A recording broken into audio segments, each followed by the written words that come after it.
दोस्तों स्वागत है आपका अपने YouTube चैनल स्टडी मैथ्स 91 में। तो आप लोगों को पता है आप लोगों की जीत हुई, आप लोगों का री एग्ज़ाम होगा। तो जो बच्चों की तैयारी अच्छी नहीं थी वो अब और अच्छे से तैयारी कर सकते हैं। तो ये आप लोगों के लिए फिर से क्लासेस स्टार्ट की जा रही हैं और अच्छे से अच्छा कंटेंट देने की कोशिश की जाएगी ताकि आपका एग्ज़ाम अच्छा हो।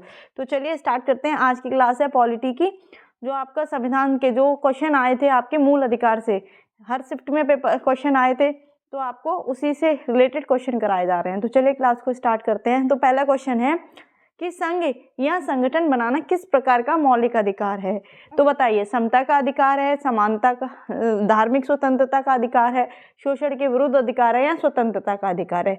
तो जो संघ या संगठन बनाना होता है वो एक तरह का आपका स्वतंत्रता का अधिकार है। किसका अधिकार है? स्वतंत्रता का। तो ऑप्शन डी ठीक है आपका। ठीक, तो क्वेश्चन है आपका, किस संशोधन द्वारा नागरिकों के मौलिक अधिकारों से संपत्ति का अधिकार हटाकर इसे एकमात्र कानूनी अधिकार बना दिया गया। तो बताइए किस संशोधन द्वारा? 25वें, 46वें, 44वें या 42वें? तो किस संविधान संशोधन द्वारा किया गया था? आपका 44वां संविधान संशोधन। ऑप्शन सी ठीक है।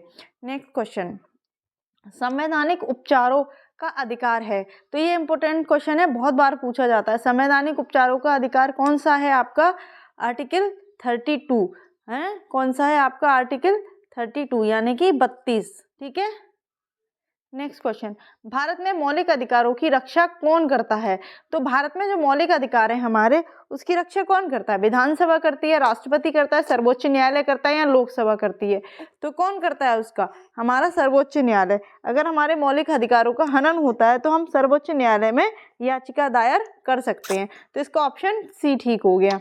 नेक्स्ट क्वेश्चन, निम्न में से कौन सा मूल अधिकार नहीं है? तो कौन सा मूल अधिकार आपका नहीं है? तो ऑप्शन है समानता का अधिकार, संवैधानिक उपचारों का अधिकार, स्वतंत्रता का अधिकार और संपत्ति का अधिकार। तो कौन सा मूल अधिकार नहीं है आपका? संपत्ति का अधिकार एक मूल अधिकार नहीं है, अब ये कानूनी अधिकार बन गया है। ठीक। नेक्स्ट क्वेश्चन है आपका, संपत्ति का अधिकार एक क्या है? संपत्ति का जो अधिकार है वो हमारा कौन सा अधिकार बन गया है? क्योंकि पहले तो ये हमारा मूल अधिकार था, लेकिन अब मूल अधिकार नहीं है। तो कौन सा अधिकार है आपका? मौलिक अधिकार है, वैधानिक अधिकार है, संवैधानिक प्रतिकार का अधिकार है या नैसर्गिक अधिकार है? तो ये हमारा कौन सा अधिकार बन गया है? अब वैधानिक अधिकार है। ठीक है, ऑप्शन नंबर दूसरा सही है। ठीक है, और कौन से आर्टिकल में पहुंचा दिया गया है? तो ये 300A में पहुंचा दिया गया है। ठीक है, 300A में आपका ये एक कानूनी अधिकार है, जिसे हम वैधानिक अधिकार भी बोलते हैं। नेक्स्ट क्वेश्चन आपका, 1976 में के संशोधन द्वारा भारत के संविधान में मौलिक अधिकारों को जोड़ा गया। 1976 में कौन सा संविधान संशोधन हुआ था जिसके द्वारा भारत में मौलिक अधिकार जोड़े गए थे? तो बताइए, 40वां हुआ था, 41वां हुआ था, 42वां या 43वां? तो बताइए कौन सा संशोधन हुआ था? आपका 42वां संविधान संशोधन हुआ था, जिसे हम मिनी कॉन्स्टिट्यूशन भी कहते हैं। अगर ये पूछा जाए कि मिनी कॉन्स्टिट्यूशन किसे कहते हैं, है ना, तो हम किसे कहते हैं? 42वें संविधान संशोधन को ही बोलते हैं। ठीक है। नेक्स्ट क्वेश्चन आपका, समानता का अधिकार, राइट टू इक्वलिटी का वर्णन है। देखो ये क्वेश्चन आपका पूछा भी गया था इस बार इस वाले एग्जाम में कि समता का अधिकार जो आया था उसी को बोलते हैं समानता का अधिकार। तो कौन से अनुच्छेद से है? अनुच्छेद 14 से 18, अनुच्छेद 19 से 22 तक, या अनुच्छेद 23 से 24 तक, या अनुच्छेद 24 से 28 तक? तो बताइए समानता का अधिकार कहाँ से कहाँ तक होता है आपका? आर्टिकल 14 से 18 तक होते हैं, यानी अनुच्छेद 14 से 18 तक आपका समानता का अधिकार होता है। नेक्स्ट क्वेश्चन, संपत्ति के मौलिक अधिकार को कब खत्म किया गया था? जो संपत्ति का मौलिक अधिकार है उसको कब खत्म किया गया था? 1976 में 42वें संविधान संशोधन द्वारा, या 1978 में 44वें संशोधन द्वारा, या फिर 1978 में 42वें संविधान संशोधन द्वारा, या 1973 में 44वें? तो जाहिर सी बात है, आपको पता है कि जो 44वां संविधान संशोधन हुआ था वो कब हुआ था? 1978 में। तो ऑप्शन नंबर दूसरा ठीक हो जाएगा। कौन सा? दूसरा, 1978 में 44वें संशोधन द्वारा, यानी कि दूसरा ऑप्शन आपका बिल्कुल ठीक है। नेक्स्ट क्वेश्चन है आपका, निम्नलिखित मौलिक अधिकारों में से किसको B.R. अम्बेडकर ने संविधान की आत्मा की संज्ञा दी है? यानी कि B.R. अम्बेडकर जी ने संविधान की आत्मा की संज्ञा कौन से मौलिक अधिकार को दिए? तो बताइए, समानता के अधिकार को दिए, संपत्ति के अधिकार को, धार्मिक स्वतंत्रता के अधिकार को, या संवैधानिक उपचारों का अधिकार? तो किसको दिए? आपके संवैधानिक उपचारों का अधिकार, जो आर्टिकल 32 है। कौन सा? 32। ठीक है, तो संवैधानिक उपचारों के अधिकार को संविधान की आत्मा कहा है। ठीक है। नेक्स्ट क्वेश्चन, बेगार को निषिद्ध तथा स्त्रियों के क्रय विक्रय पर रोक कौन सा मौलिक अधिकार लगाता है? तो बताइए, जो मतलब स्त्रियों की क्रय विक्रय जो बेचने का काम चलता है उसको उस पर अधिकार कौन लगाता है? स्वतंत्रता का अधिकार, समानता का अधिकार, शोषण के विरुद्ध अधिकार या संस्कृति एवं शिक्षा का अधिकार? तो कौन है इसका? हो जाएगा शोषण के विरुद्ध अधिकार, यानी शोषण किसी का होता है उसके विरुद्ध अधिकार जो होता है वो भी आपका एक मौलिक अधिकार है। नेक्स्ट क्वेश्चन, भारतीय संविधान के अनुच्छेद 25 का संबंध किससे है? आपका जो अनुच्छेद 25 है वो किससे संबंधित है? यानी कि आपका जो संविधान में जो आपका राइट है, यानी कि आपका अधिकार, ठीक है, समानता के अधिकार से, धार्मिक स्वतंत्रता के अधिकार से, अल्पसंख्यकों के अधिकार से या संपत्ति के अधिकार से। तो जो आपका 25 है वो धार्मिक स्वतंत्रता का अधिकार है, यानी कि जो धर्म से रिलेटेड स्वतंत्रता है वो आर्टिकल 25 में है, तो ऑप्शन बी ठीक हो गया।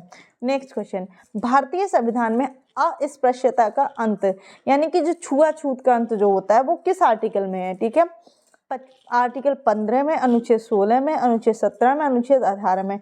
तो किस में है? ये आपका अनुच्छेद 17 में, ठीक है। 17 ये कहता है कि आप छुआछूत का अंत कर दिया गया था, यानी अस्पृश्यता का उन्मूलन, ठीक है। मौलिक अधिकारों के अंतर्गत कौन सा अनुच्छेद बच्चों के शोषण से संबंधित है? ठीक है, बच्चों का शोषण जो होता है वो कौन से अनुच्छेद में आता है? ठीक है, तो अनुच्छेद 19 में, अनुच्छेद 22 में, अनुच्छेद 24 में या अनुच्छेद 25 में? तो किस में आएगा आपका? अनुच्छेद 24 में। अनुच्छेद 24 जो है वो बच्चों के शोषण से संबंधित आर्टिकल है। नेक्स्ट क्वेश्चन, भारतीय नागरिकों को प्रदान किए गए मूल अधिकारों को क्या हो सकता है उसके बारे में? तो देखो, नंबर 1 दे रखा है, निलंबित नहीं किया जा सकता है, निलंबित किया जा सकता है, किसी भी उपस्थिति में निलंबित नहीं किया जा सकता, इनमें से कोई नहीं। तो जो भारतीय नागरिकों के मौलिक अधिकार होते हैं उनको निलंबित किया जा सकता है, ठीक है, ऑप्शन बी ठीक है, निलंबित किया जा सकता है, अगर जरूरत पड़ती है तो उसको निलंबित कर सकते हैं, ठीक है। नेक्स्ट क्वेश्चन, भारत के नागरिकों के मौलिक अधिकारों का वर्णन है। जो भारत के मौलिक अधिकार हैं वो आर्टिकल यानी अनुच्छेद कितने से कितने तक हैं? तो अनुच्छेद 12 से 35 तक है, अनुच्छेद 13 से 36, 15 से 39 या 16 से 40। तो आपको पता है आर्टिकल 12 से 35 तक आपके क्या है? मौलिक अधिकारों का वर्णन किया गया है। नेक्स्ट क्वेश्चन, निम्न में से किसको संविधान द्वारा मौलिक अधिकारों को लागू करने की शक्ति दी गई है? तो कौन है जो मौलिक अधिकारों को लागू कर सकता है? भारत के सभी न्यायालय को, संसद को, राष्ट्रपति को या सर्वोच्च एवं उच्च न्यायालय को? तो सर्वोच्च एवं उच्च न्यायालय को ये शक्ति दी गई है कि वो मौलिक अधिकारों को लागू कर सकता है, ठीक है। नेक्स्ट क्वेश्चन, निम्न में से कौन सा एक मौलिक अधिकार नहीं है? तो बताइए, समानता का अधिकार, स्वतंत्रता का अधिकार, संपत्ति का अधिकार या धर्म का अधिकार? तो कौन सा आंसर है इसका? संपत्ति का अधिकार आपका एक मौलिक अधिकार नहीं है। ये सभी आप लोगों के लिए बहुत इंपॉर्टेंट क्वेश्चन है, और भी जितने भी इंपॉर्टेंट क्वेश्चन बनते हैं वो सब आएंगे आप लोगों के लिए।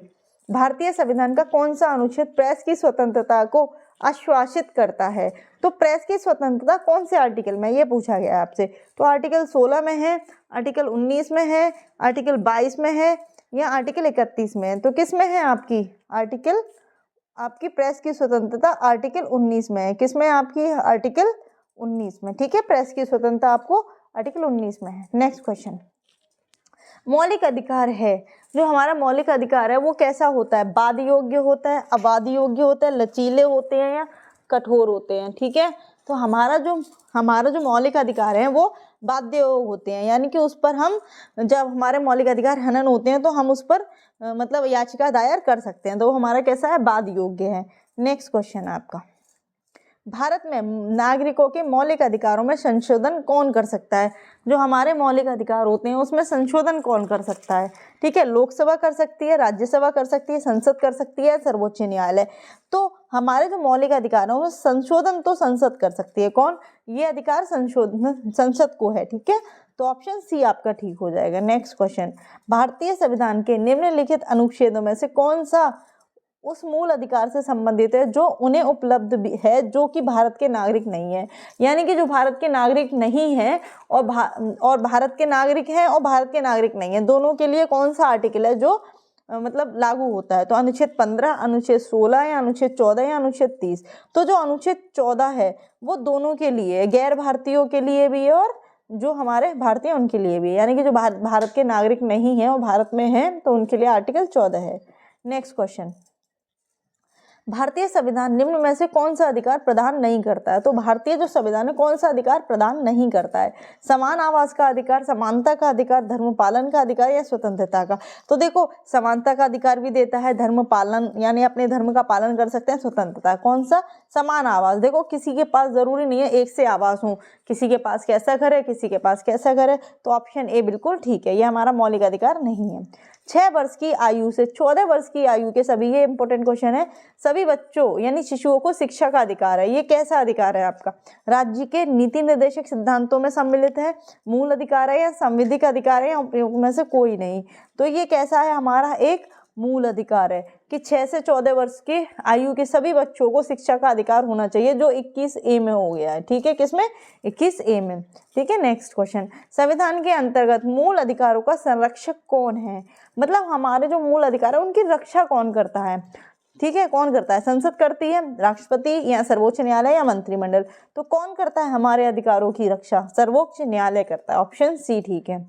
ठीक है, बंदी बनाए गए व्यक्ति के मौलिक अधिकारों की रक्षा किस अनुच्छेद से प्रदत्त है? जो बंदी बनाए जाते हैं व्यक्ति, उनके मौलिक अधिकार की रक्षा किससे होती है?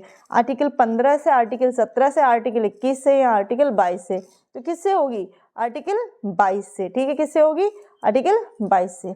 नेक्स्ट, संविधान के किस अनुच्छेद द्वारा सिखों द्वारा कृपाण धारण करना धार्मिक स्वतंत्रता का अंग माना गया है?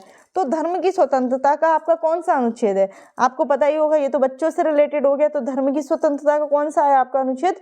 25 आपको धर्म की स्वतंत्रता देता है। ठीक है, नेक्स्ट क्वेश्चन आपका, भारतीय संविधान में न्यायिक पुनरावलोकन का आधार है वैदिक प्रक्रिया, विधि द्वारा स्थापित प्रक्रिया, दृष्टांत और अभिसमय, उपयुक्त में से कोई नहीं? तो जो न्यायिक पुनरावलोकन है, ठीक है, वो कौन सा है? वो विधि द्वारा स्थापित प्रक्रिया है। कौन सी प्रक्रिया है? विधि द्वारा स्थापित। चलिए नेक्स्ट क्वेश्चन, वह संवैधानिक संशोधन जो शिक्षा के अधिकार से संबंधित है, जो शिक्षा का अधिकार को लागू किया गया था, जो कि आपके कौन से अधिकार, कौन से आर्टिकल में? 21, किसमें? 21A में। एक सेकेंड, 21A में। और कौन सी संविधान संशोधन द्वारा किया गया था? 86वें संविधान संशोधन द्वारा आपका शिक्षा का अधिकार जोड़ा गया। ठीक है, जो कि 6 से 14 वर्ष के बच्चों के लिए था। तो ये आपके लिए जो संविधान के मौलिक अधिकारों से रिलेटेड क्वेश्चन थे, और भी जो क्वेश्चन बन सकते हैं वो आएंगे आप लोगों के दूसरे।